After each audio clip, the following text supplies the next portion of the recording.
सुप्रभात Odisha Odia TRP TV तरफ पुणी थे आपको स्वागत जनाऊँगी। तो आसतु देखा आज सकाल कौन सब मुख्य अपडेट रही जहाँ आपण मानकर जाना एकांत आवश्यक।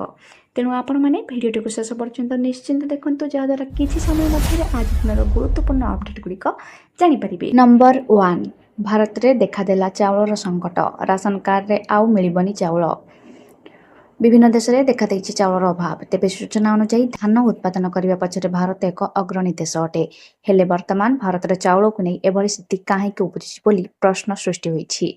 तेबे अण बासमती चाउल रप्तानी बंद होईजिवो बोली मध्य खबर रही। भारत में एपरी निष्पत्ति पई विश्व पई यह एक बड़ समस्या पलटि जाइछि। जो कारणरू आगामी समय समस्त देशर चाउल दर वृद्धि पाइबार लागिबो। यह सह विदेशी बजार मुद्रास्फीति मध्य बढ़ी। पृथ्वी सर्वाधिक चाउल रप्तानीकारी देश हेउछि भारत। तेबे मोट रप्तानीर 40% भारत अन्य देश मानकु जोगाई थाए। भारतरू आमदानी करिथांती 140 देश। 2022 मसीहार एक रिपोर्ट अनुसार भारत 22 मिलियन टन अण बासमती चाउल रप्तानी करिथिला। थाईलैंड, वियतनाम, पाकिस्तान और यूएसए मिलित चाउल रप्तानी कर भारत देश में एपरी चाउलर अभाव को नहीं विश्व को एक शक्त झटका लगे जाउछि। नंबर 2 दक्षिण पश्चिम बंगोपसागर में सृष्टि है लघुचाप क्षेत्र। 36 घंटे नहीं पारे अवपातर रूप। दक्षिण पश्चिम बंगोपसागर में सृष्टि है लघुचाप क्षेत्र। आगामी 36 घंटे यह एक अवपातर रूप नहीं पारे बोली अनुमान करा जायछि। यह पश्चिम और उत्तर पश्चिम दिग को गति करने सहित आसंता काली दक्षिण बंगोपसागर केन्द्रीय अंश एवं निकटवर्ती पश्चिम केन्द्रीय बंगोपसागर में अवपातर रूप नेबार संभावना रही। यह प्रभाव में राज्य में आसंता 5 ରୁ 7 दिन उपकूल और आभ्यंतरीण जिले में प्रबल वर्षा होबार संभावना अच्छी। उपकूल 10 जिला को वर्षा नहीं येलो वार्निंग जारी कर जायछि। नंबर 3 चाषी खाता को केबे आसीबो पीएम किसान टंका। आसिला बड़ अपडेट। केंद्र सरकार चाषी अनेक योजना चलाइछन्ति जहाँ लक्ष लक्ष चाषी को सीधा सड़क लाभ पहुंचाउछि। आज मध्य देशर अनेक चाषी आर्थिक भाव में असुरक्षित अछन्ति। तेणु सेमानकु सहायता प्रदान करिया पई प्रधानमंत्री किसान सम्मान निधि योजना आरंभ करा जायतिला। एही योजना अधीन चाषी माने प्रति वर्ष 6000 अनुदान पाती। यह 3टी किस्ती सीधा सड़क सेमानक बैंक अकाउंट को पठा जाए। एपर्यंत योजनार 20टी किस्ती जारी कर एवं वर्तमान चाषी मैंने 21तम किस्ती अपेक्षा अच्छी। किसी रिपोर्ट दावी करुच्चे परवर्ती किस्ती 6 अवसर से जारी हो पारे।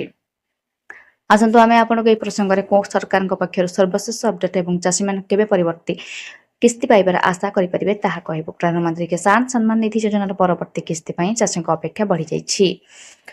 तेणु किस्ती अक्टोबर शेष किंबा नवेम्बर प्रथम सप्ताह आसीपे।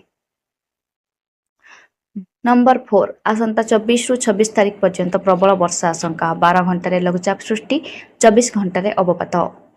आसंता 24 ରୁ 26 तारीख पर्यंत प्रबल वर्षा आशंका। भुवनेश्वर आंचलिक पाणीपाग विज्ञान केन्द्र पक्षर आसंता 12 घंटे लघुचाप सृष्टि, 24 घंटे अवपात। काली आरंभ हो पारे हालुकारू मध्यम धरणर वर्षा। दक्षिण ओडिशा समेत उपकूल ओडिशार वर्षा संभावना। 30 ରୁ 40 किलोमीटर वेगर पवन बहिबा आशंका। नंबर 5 विवाहितों खुशी खबर। सरकार केबे 18,500 टंका एही योजनार लाभ केमिति उठाइबे।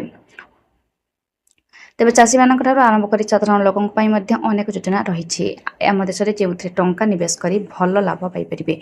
तेबे वर्तमान एभली एक नुआ योजना सामना आसी। विवाहितों आसला बड़ खुशी खबर। केंद्र सरकार तांको पई आनुछंती योजना जो अनेक किछि सुविधा मिलबाकू जाउछि। तेबे केंद्र सरकार विभिन्न योजना भितर अनेक योजना प्रति मासरे लोक मानकू टंका मिलुछि।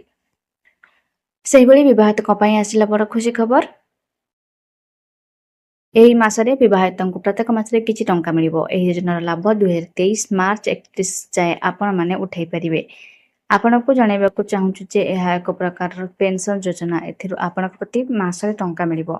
एथिर स्वामी स्त्री को प्रति मासरे 18,500 टंका मिलिबो। सबुठारु खास कथा होउछि एथिर टंका रखिया पूरा सुरक्षित अटे। 10 वर्ष परे आपनको पूरा सुधा सह टंका मिलिबो। तेबे आपण भाबुथिबे केमिति मिलिबो ए टंका। जदि एही योजनार स्वामी स्त्री 15 लाख जाए निवेश करेंगे तेज 30 लाख टंका उपर 7.4% सूद मिलिबो। एही राशि पर आपको वार्षिक 2,22,000 आय